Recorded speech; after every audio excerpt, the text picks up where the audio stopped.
You didn't deserve anything these toxic people did to you or are still doing to you. They have issues within, and instead of facing it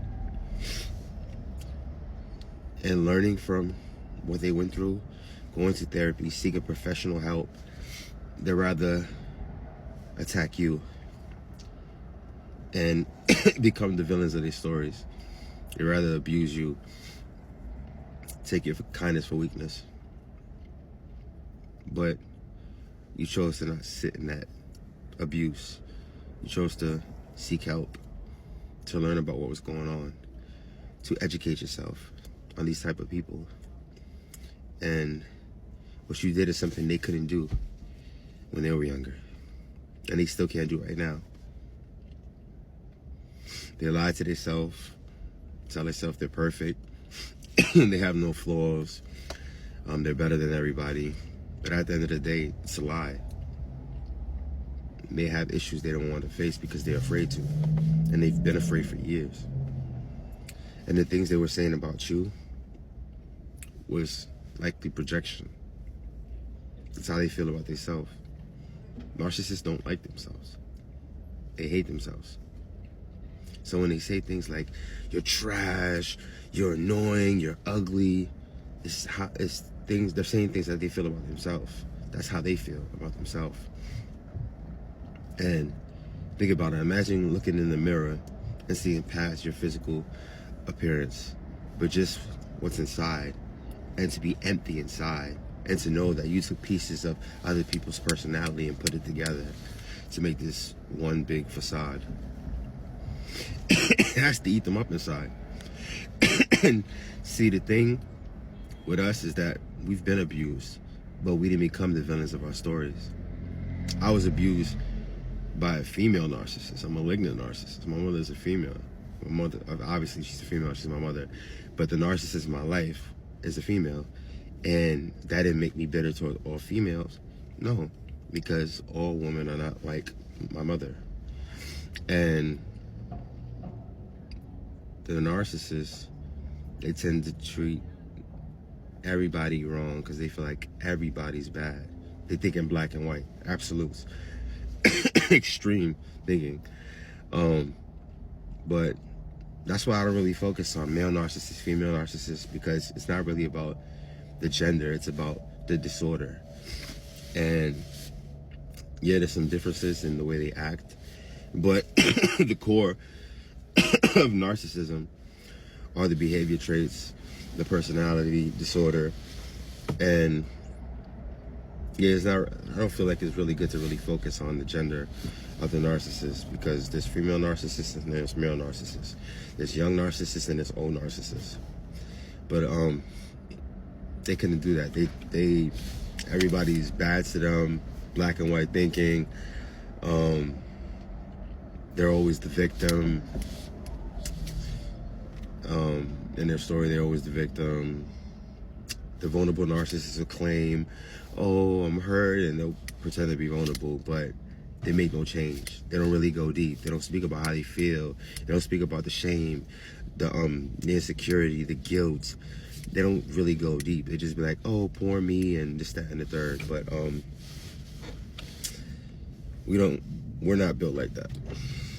We could be transparent, we're vulnerable, but a healthy level of vulnerability. And there's a difference. That's why they get uncomfortable around us, because they feel like they're exposed.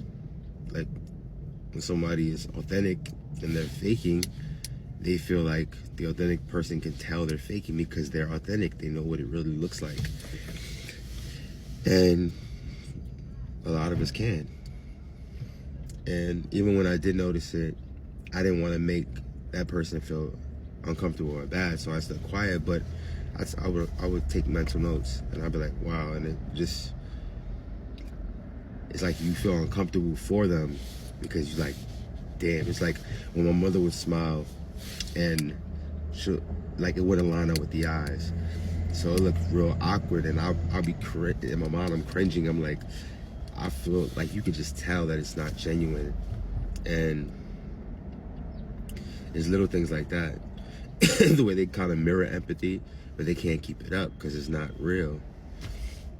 That's why they try to move quick with the love bombing stage to really pull you in so they have you and they can, start the devaluation. Because after the idolization is the devaluation, and then eventually the discard, and then they let you go through it for a while, and then once you start building yourself back up, they hoover and try to pull you back in with the love bombing. It's like a never-ending cycle, and they'll breadcrumb too to try to keep you hooked. And the reason why you feel like it's hard to get out, stay out after you've gotten out, is because it's like an addiction. You get addicted to the highs and the lows. The highs is when they're love bombing, and then the lows is when they're bringing you down, they're devaluing you, they're telling you you're worth nothing, they're projecting all their insecurities onto you, and it's like you get addicted to that. But over time, as you keep your distance and you're in therapy and you're communicating what's going on, and your therapist giving you tools and grounding exercises, over time it gets easier to deal with that, and it kind of subsides. But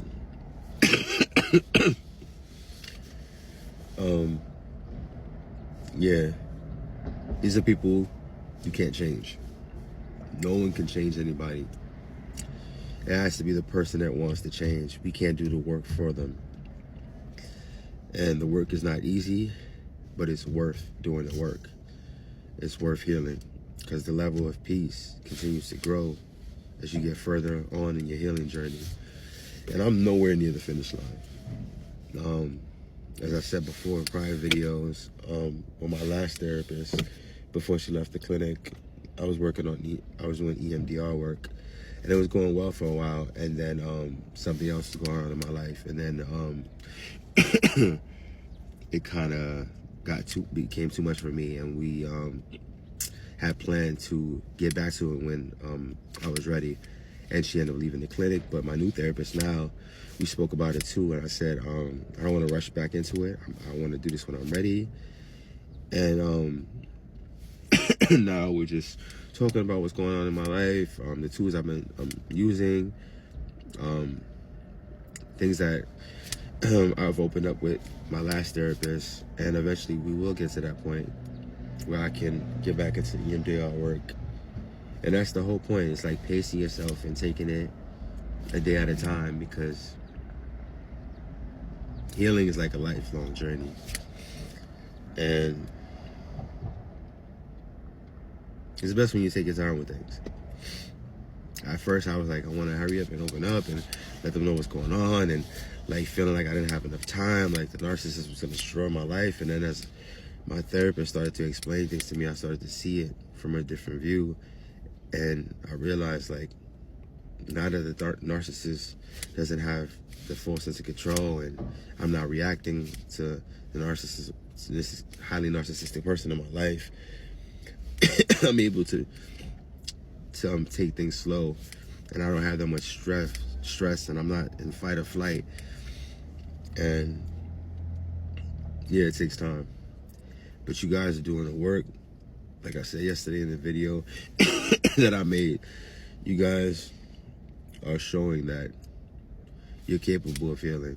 You're capable of doing all the things the narcissist can't do and envies in you and is jealous of you for, because they see the light in you. They know that you have the capability to make this happen, and you're doing it now.